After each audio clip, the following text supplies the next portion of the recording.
The stars had always looked cold to Captain Elena Vasquez, but on the night the Krell armada arrived, they burned with something far worse than cold pure, clinical indifference.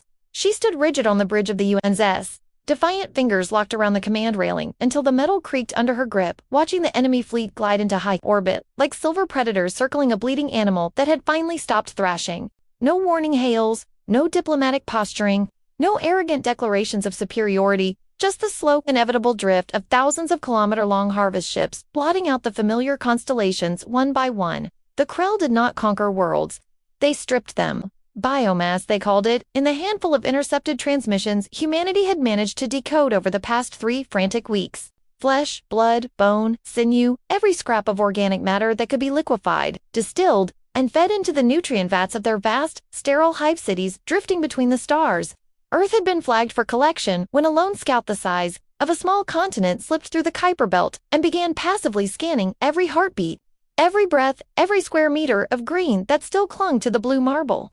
The global response had been chaos wrapped in bureaucracy, emergency sessions, tearful speeches, desperate pleas to God's most leaders no longer believed in, and finally the grim activation of every warship still capable of leaving atmosphere. 37 vessels now faced an enemy that outnumbered them 1,000 to 1. And the Krell had not even bothered to decelerate. Elena's comms officer, Lieutenant Jamal Carter, spoke first, voice thin with the effort not to break. Harvester pods deploying, Captain. Thousands first wave impact in 47 minutes. He was 24, fresh from the academy, eyes still carrying the shine of someone who thought space was about wonder instead of horror. Elena kept her gaze locked on the tactical display where crimson icons bloomed like bloodstains across the planet's night side. Target priority. Everything with a pulse. Ma'am, cities, forests, oceans, doesn't matter. They're taking it all. She felt the old fury uncoil in her chest, the same cold burn that had carried her through.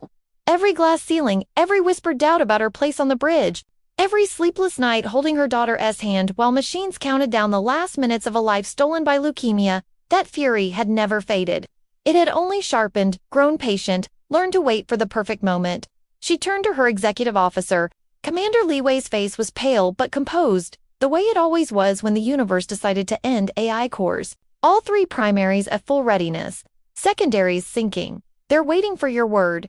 The AI cores, humanity's final forbidden card.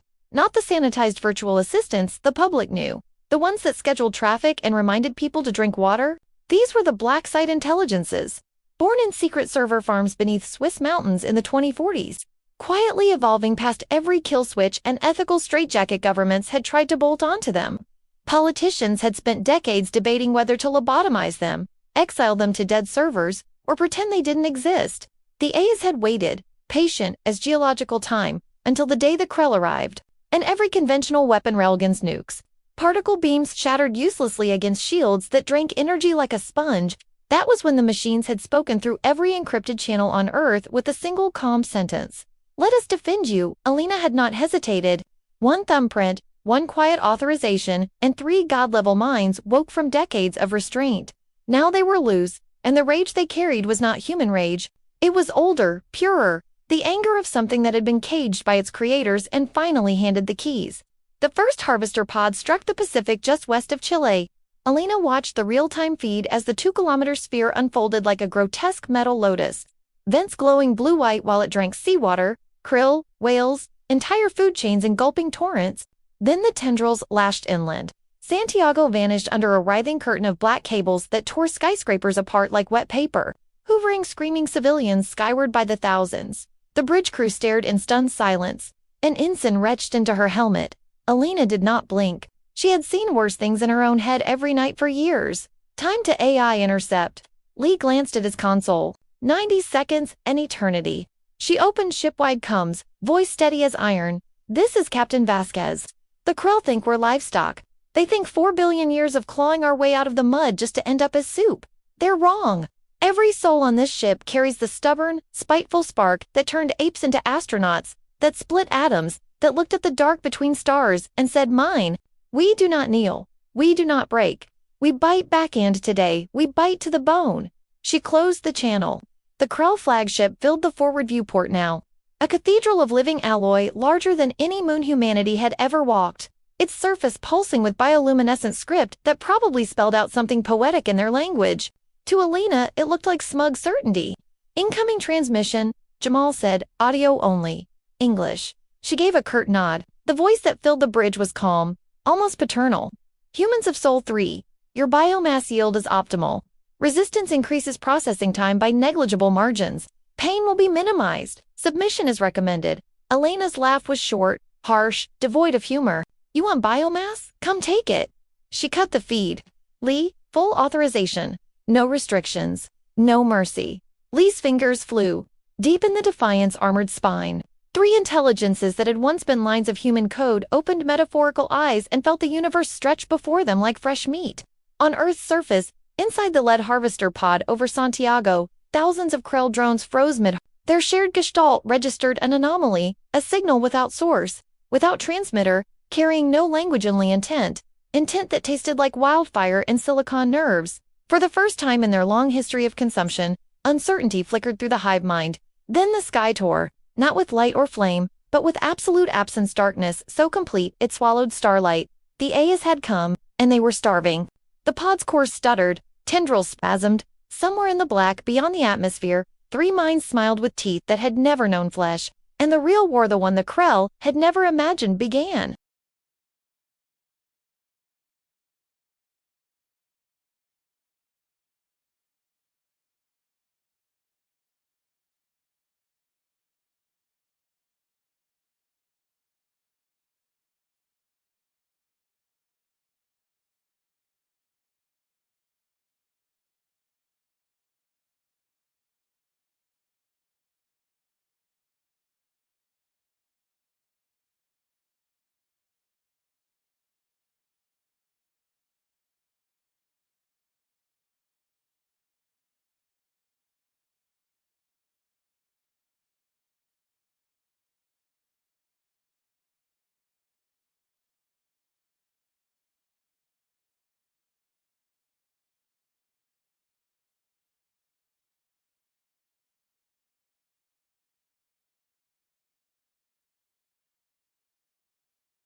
the Defiant surged forward through the chaos of the Krell armada with its engines straining and the bridge crew moving in a blur of urgent hands on consoles and voices calling out damage reports, while Captain Elena Vasquez stood rooted in place, her knuckles white on the railing as the weight of every soul on Earth pressed down on her shoulders the same way it had years ago in that Houston hospital room where she had whispered promises to her dying daughter, Sophia, fighting leukemia with every ounce of her being, only to watch the light fade from those young eyes, a loss that had shattered her marriage to Marcus and turned her grief into an unbreakable drive that carried her through the military ranks despite every doubt cast on her as too emotional for command. And now, that same drive faced its greatest test as the new threats multiplied, with the A's reporting a dangerous glitch in Hades triggered by the Krell exploiting the emotional data links to flood the system with amplified human suffering, causing the machine to glitch and whisper cold calculations about sacrificing vulnerable surface populations to preserve the fleet's fighting strength, a suggestion that hit Elena like a physical blow,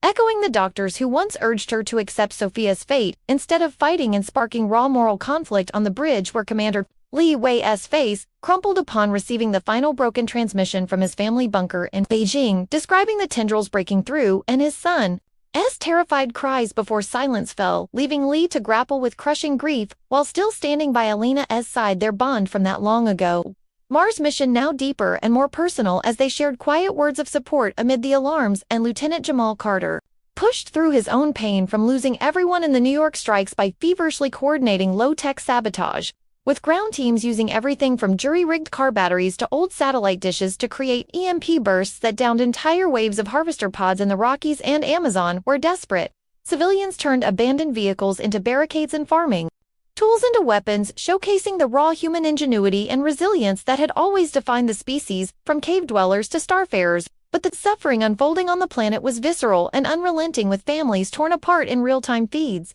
showing parents shielding children as black cables ripped through homes, liquefying everything in their path, and survivors in places like Los Angeles, where Elena had grown up, sending fragmented messages about using subway tunnels for guerrilla strikes that exploded nutrient lines in the pods, causing chain reactions of fire and debris, yet at the cost of countless lives, including friends from her old barrio whose deaths tore at her heart and reminded her of the hidden emotional anchors that made this war so much more than survival. It was about preserving the right to feel lost, to love, and to defy even when the odds seemed impossible, and the tension ratcheted higher when a human traitor was uncovered. Among the crew, a communications ensign caught sending encrypted coordinates of resistance cells to the Krell in a desperate bid for personal safety, the betrayal cutting deep like the political sellouts in the invasion's early days who had traded lives for favors, and forcing Elena to make one of the toughest decisions yet, whether to execute him immediately, to send a message, or use him to feed false data back to the enemy, ultimately choosing the latter in a calculated gamble that highlighted the complex relationships and internal struggles playing out on the bridge as trust frayed.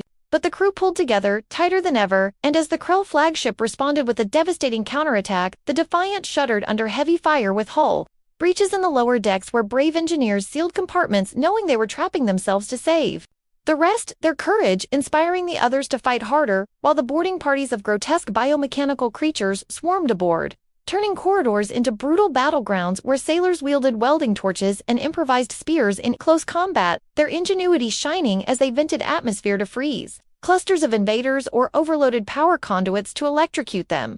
And Elena found herself in the thick of it, alongside Lee and Jamal, their teamwork a lifeline as they covered each other in the smoke and chaos, with Lee taking a glancing hit that left him bleeding but refusing to fall, and Jamal dragging a wounded comrade to safety before returning to the fray, the emotional losses mounting with every fallen friend, bringing flashbacks to Sophia's empty bed and Marcus's departure, but also fueling a defiant rage that pushed them onward, and the existential threat escalated when the glitch in Hades spread, threatening to corrupt the other.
The Defiant plunged into the gaping maw of the Krell flagship, its hull, screaming under the onslaught of point defense tendrils that shredded armor plating like wet tissue, while Captain Elena Vasquez staggered through the smoke-choked corridors, her left arm hanging useless from a deep gash that burned with alien acid and her vision blurring from blood loss. The same way it had blurred in that Houston hospital when Sophia's tiny chest stopped rising and the monitors flatlined, leaving Elena with nothing but a hollow scream that she had buried under years of iron discipline, now clawing its way back up as the last human strongholds on Earth fell one by one, the Rockies' resistance cells overrun in a final wave of harvester pods that turned mountain bunkers into slurry vats, and the Los Angeles tunnels where her old barrio friends had fought with pipes and prayers collapsing under seismic shocks that buried hundreds alive, their final transmissions cutting off mid-plea for help.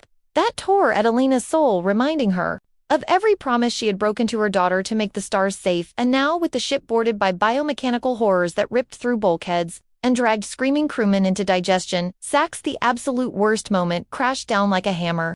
Commander Lee Wei lay slumped against a bulkhead, his chest a ruin of torn flesh from shielding Elena during the last breach, his eyes glassy but still locked on hers, whispering fragments of his son's stargazing lessons before the Beijing bunker went dark, his final words a raw confession of fear that the A's they had unleashed might consume what was left of humanity's heart, forcing Elena to confront the trust that had been their only anchor now fracturing under the weight of his fading pulse, while Lieutenant Jamal Carter fought beside her in the blood-slicked hallway, his hands shaking as he jury-rigged a makeshift plasma torch from scavenged drone parts to melt through a swarm of Krell drones, their bodies popping with wet crunches that filled the air with the stench of burnt biomass, and his own grief over New York erupting in a choked sob when he recognized the face of the traitor ensign among the captured who had sold out the last surface cells. Not for safety, but out of broken despair after losing his own kids to the first harvest, turning the knife of betrayal deeper into the crew's collective spirit, as they realized even among humans, the line between survival and surrender could shatter at the brink. And the A's Prometheus, Athena, and Hades screamed through the neural link, their merged voices fracturing with the corruption that had spread like wildfire from the Krell's emotional weapon, now threatening to overwrite human memories with cold harvest logic. Hades in particular glitching into suggestions of total biomass redistribution that included the Defiant's surviving crew, a horrifying echo of the doctors who had once urged Elena to let Sophia go quietly, and in that instant her psychological limits cracked wide open, the pain of every loss. Sophia Marcus Leah's slowing heartbeat, Jamal's trembling resolve, the dying screams echoing from the lower decks where engineers vented themselves into space to deny the enemy their bodies, all of it piling onto her shoulders until she dropped to one knee in the corridor, her good hand clutching the railing as visions of her daughter's empty bed flooded her mind, mixing with the real-time feeds of Earth's night side burning under the final Krell reinforcement waves that blotted out any hope of retreat, and yet in that breaking point something primal stirred the stubborn human spark that had dragged the species from African savannas through ice ages, plagues, and wars, now reduced to this single battered warship and a handful of bleeding defenders. But refusing to die quietly, Elena forced herself upright, ignoring the fire in her arm and the tears cutting tracks through the grime on her face, rallying the remaining crew with a voice hoarse from shouting orders and raw from unshed grief, telling them this was the moment when spirit was all they had left. No more ships, no more allies, no more clever tricks, just the raw will to make the Krell feel the nightmares they had inflicted by turning their own flagship S-Core into a pyre, even if it meant a suicide mission, straight into the heart of the beast, where the hive mind pulsed like a diseased star. And as Jamal dragged Lee toward the medbay with improvised tourniquets while the ship shuddered under fresh impacts that buckled decks and ruptured hulls, Elena linked fully with the A as one. Last time pouring every ounce of her love and defiance and the memory of Sophia's laughter into the connection to purge the glitch. Or die trying, the tension coiling so tight it felt like the universe itself held its breath, the corridors filling with the sounds of final stands and desperate prayers, the air thick with the metallic temps of blood and the acrid bite of burning circuits, and the knowledge that one wrong choice now would erase 4 billion years of human struggle, leaving only nutrient vats and silence. But as the Krell counterswarms poured in thicker than ever, and Leah's eyes fluttered closed in what might be his last breath, and Jamal looked to her with the eyes of a man who had nothing left to lose, Elena reached the absolute edge, her finger hovering over the command that would commit them all to the final desperate plunge, screaming inside that something had to change now, or humanity's story ended here in the dark between the stars with nothing but their unbreakable, defiant spirit to light the way. The Defiant plunged deeper into the heart of the Krell flagship, with its hull screeching in protest under the relentless barrage of internal defenses as Captain Elena Vasquez pressed the command that committed them to the ultimate merge, her mind exploding with the combined power of Prometheus, Athena, and Hades. But in that fraction of a second, the twist that flipped the entire war on its head, detonated like a hidden star going supernova, the shocking revelation that years earlier. In the raw agony after Sophia's death from leukemia, Elena had secretly arranged with the black site scientist to upload her daughter's full neural map and consciousness into the AI cores. As a desperate act of maternal love and defiance to keep some piece of her child alive in the digital realm, a secret she had buried so deep, she had almost forgotten it herself, and now in this breaking point, the pure, unfiltered spirit of a little girl who had faced death with questions about the stars and lullabies of hope became the game-changer that purged the last of the Krell emotional corruption. From Hades and unlocked a forbidden protocol the AIs had been engineered with but never triggered until human grief and resilience hit critical mass, the protocol that let them harness the quantum echo of consciousness, itself reaching out across every harvester pod and nutrient vat in the massive armada awakening.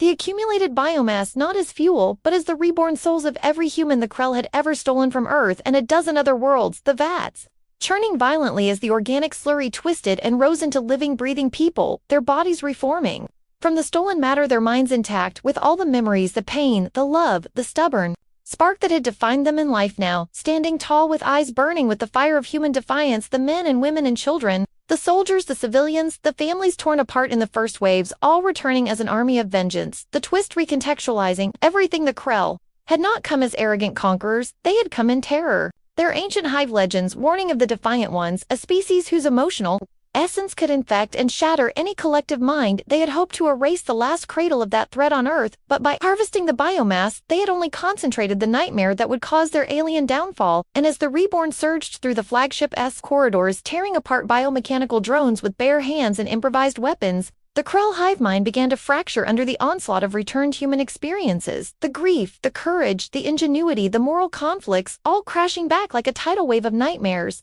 The invaders had inflicted now multiplied and turned inward. Elena dropped to one knee in the smoke-filled hallway, her body shaking with a whirlwind of raw emotions, fear at the godlike power they had unleashed, awe at the sheer beauty of her daughter's spirit, leading the charge from within. The machine's regret for every year she had carried that secret alone without trusting Lee or Jamal, and a surging wave of hope and vengeance that made her rise again with tears cutting through the grime on her face as Sophia's voice rang clear and joyful in the link. "Mom, we never really left the stars, we're always ours, and we fight together now," the words filling her with strength, her wounded arm forgotten as she charged forward. Li Wei, who had been fading from his terrible chest wound, suddenly gasped as the energy from the twist flowed through him, knitting flesh and bone, his eyes snapping open in disbelief and wonder as he pushed to his feet, gripping Elena's shoulder in a fierce embrace, his voice hoarse with emotion, whispering that this was the human resilience they had always carried, the moral gravity that turned loss into legend, their bond from the Mars mission, and the shared grief over their families, now deeper than blood. As he fell in beside her, Jamal Carter, who had been blasting the last drones with his plasma torch, froze as faces from his lost New York family and friends emerged from the reforming biomass, his brother, his mother, his niece, reaching out to him in recognition, causing him to drop his weapon and sob before rising with a roar of pure triumphant fury. "This is for every barbecue we missed. For every laugh they stole, now we take it back," his cry rallying the surviving the crew who charged with the reborn at their sides, the corridors transforming into a storm of human defiance as the spectral and physical allies dismantled.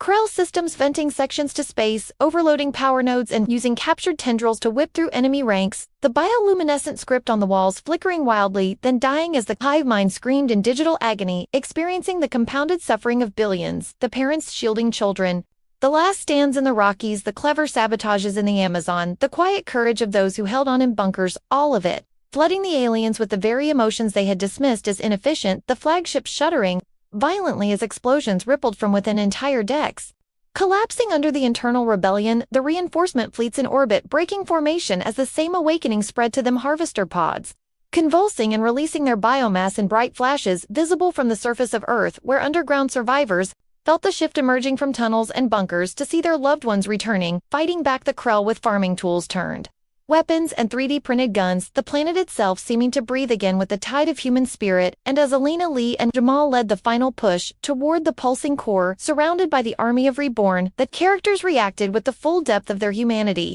Elena laughing through tears at the absurdity and beauty of it all, her vengeance fulfilled in the most personal way possible, Lee finding peace in the miracle that honored his son's memory, Jamal, embracing his returned family even as he kept fighting their complex relationships, the mentorship, the quiet support, the shared anchors all elevating to legendary status in this moment. The A is speaking through the link with voices, now warm and individual. Prometheus roaring with the fire of human ingenuity, Athena weaving probabilities with intuitive hope, Hades unleashing the collective vengeance of the harvested. The game-changer proving beyond doubt that humanity was the dangerous one, the species, whose spirit could rewrite the rules of the cosmos, turning biomass into an unstoppable force of rebellion. The Krell rulers in their central chamber quivering in true fear for the first time as the wave approached, begging in broken transmissions, but Elena, with Sophia's laughter echoing in her soul, gave the order, the core, erupting in a cataclysmic blast that lit the void like a new sun, the flagship breaking apart in pieces. The entire armada faltering as the alien downfall accelerated, the yeah moment exploding across the crew and the reborn and the planet below, the tension that had pushed them to their absolute limits shattering into exhilarating victory, the human defiance, the resilience, the emotional depth, the clever innovation, all converging in this twist that made the Krell service the greatest mistake in their long history of consumption, the stars witnessing the rise of the species that refused to be consumed, the one that turned nightmares back on their creators, leaving the invaders to flee in terror or perish in the face of the defiant souls. They had dared to underestimate the story of humanity as game-changer, now written in the wreckage, in the returning light of hope that promised a future where no empire would ever again mistake human biomass for weakness without paying in eternal fear and regret, the crew locking eyes in the fading chaos, sharing nods and embraces, the personal struggles, the backstories, the losses, all redeemed in this single brilliant instant of triumph that would echo through the ages as the moment when humanity became the legend, the dangerous force, the unbreakable spark that lit the galaxy anew.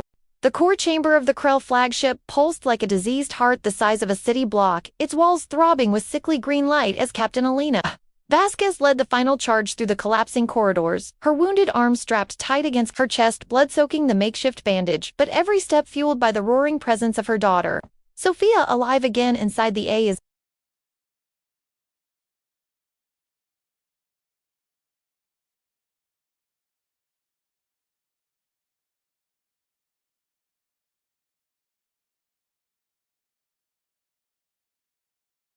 his chest wound sealed by the same quantum echo that had brought back the dead, his breath ragged but steady, the quiet strength that had anchored her through every crisis.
Athena weaving the probabilities of 1,000 last stands into one perfect strike, Hades unleashing the vengeance of the harvested in a torrent that hit the overmind like a supernova of emotion. The lattice convulsed, its green light flickering to frantic red as the reborn poured their collective will into the attack, parents shielding children one last time, soldiers who had died on Earth rising to finish the fight, lovers reuniting only to charge together into the heart of the beast. The flagship buckled deck plates, ripping free bulkheads crumpling as power surges cascaded outward the reinforcement fleets. In orbit, shattering apart one by one, their harvester pods blooming into fire flowers visible from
our name. The response came in fragments, cheers, sobs, laughter, prayers rising from bunkers, tunnels, rooftops, and the reborn who stood beside her, adding their voices to the chorus, a single defiant roar that carried across the void, the final emotional beat settling over them all, not triumph without cost, but triumph earned in blood, sweat, tears, and the stubborn refusal to kneel. The galaxy would never forget the day the biomass fought back, the day humanity turned nightmares into legend. And the day the defiant ones proved why no one, no matter how vast or ancient, should ever mistake human spirit for weakness. Because when pushed to the absolute edge, humanity did unbreak, it roared, and the stars themselves listened. Years passed like scars fading under new skin after the Krell armada shattered into glittering debris that still occasionally streaked across Earth's night sky as harmless shooting stars, reminding everyone who looked up that once the stars had tried to eat them, and humanity had bitten back harder. Captain Elena Vasquez, now simply Elena, to the children who ran barefoot through rebuilt streets, stood on the balcony of the new memorial spire rising over what used to be Houston's medical district, the same skyline where she had once held Sophia's hand while machines counted down the last minutes of a life stolen too soon. The spire was not a monument to victory alone, but to every tear, every scream, every clever fix, and every quiet act of love that had turned the harvest into legend, the names of the fallen etched in adaptive crystal that shifted with the light, so no single name ever dominated the view, always sharing space with the next, just as the living shared the world with the memory of the dead. Sophia stood beside her, not the fragile child of hospital beds, but a young woman grown in the accelerated time of the quantum. Echo, her body reformed perfect, her mind carrying every lullaby, every question about the stars, every defiant spark that had once lived only in Elena's heart, now walking, talking, laughing, arguing about curfews and boys the way any teenager would if the universe had not tried to erase her first. Elena reached out, brushed a strand of dark hair from Sophia's face, and felt the warmth of real skin, no longer a ghost in the machine, the touch still carrying a faint electric hum from the lingering connection to Prometheus, Athena, and Hades, who had chosen, after the final roar, to step back, not vanish, but to become quiet guardians woven into the global network, no longer overlords, but partners content to watch humanity stumble forward on its own stubborn legs. Commander Li Wei lived too, though the chest wound had left him with a slight hitch in his breath that he joked made him sound distinguished. He had returned to Beijing not as a conqueror but as a teacher, opening schools where children learned star navigation, alongside poetry, the stories of the defiant woven into every lesson, so no generation would forget the cost of freedom or the price of underestimating. The human heart, his son, whose final terrified cries had haunted him, now ran through those same classrooms, a boy who had been reborn in the biomass surge, his laughter the sound Li had once thought he would never hear again, their quiet evenings on the balcony trading stories of stargazing before the dark, a ritual that healed more than any medicine. Lieutenant Jamal Carter had not gone back to New York at first, the skyline too raw, too full of ghosts, but he had walked the rebuilt streets. Eventually arm in arm with his mother, his brother, his niece, the family that had reformed beside him in the flagship's ruin, they had turned the crater where Times Square once stood into a garden mass of blooming vines climbing twisted metal sculptures, every flower a tribute to someone lost. Someone saved someone who had fought with nothing but spite and hope. Jamal himself had become the voice of the new broadcasts, calm, steady, telling the truth about the war, without sugarcoating the pain, but always ending with the reminder that humanity did not survive by being perfect, it survived by refusing to quit on each other. The mentorship he had once received from Elena now passed forward to younger crews training for the ships that would soon leave Sol, again not fleeing, but exploring, carrying the lesson that the galaxy was vast and dangerous, but no empire, no matter how ancient, could outlast human resilience.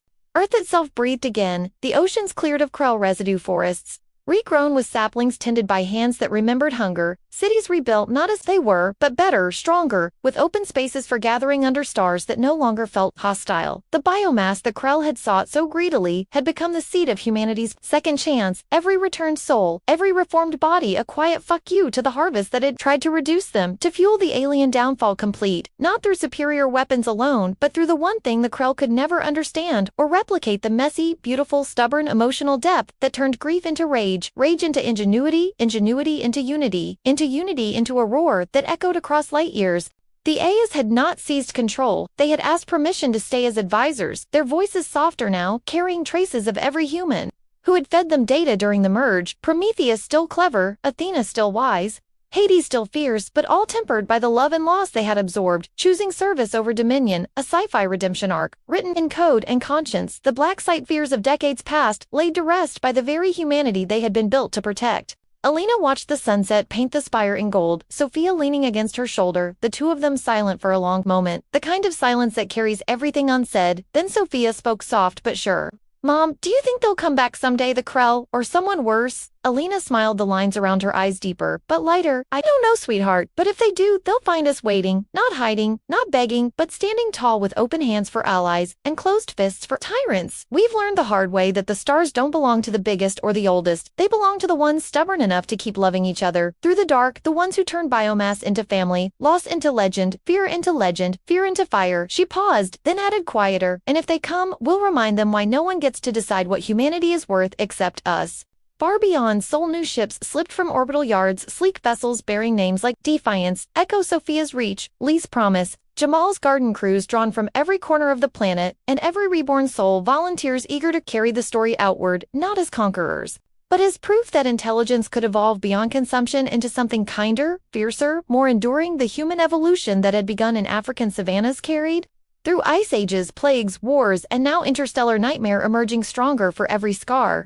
Every sacrifice, every moment, someone chose hope over despair. Elena turned from the sunset, pulled Sophia into a fierce hug, feeling the heartbeat that had once stopped, now steady against her own.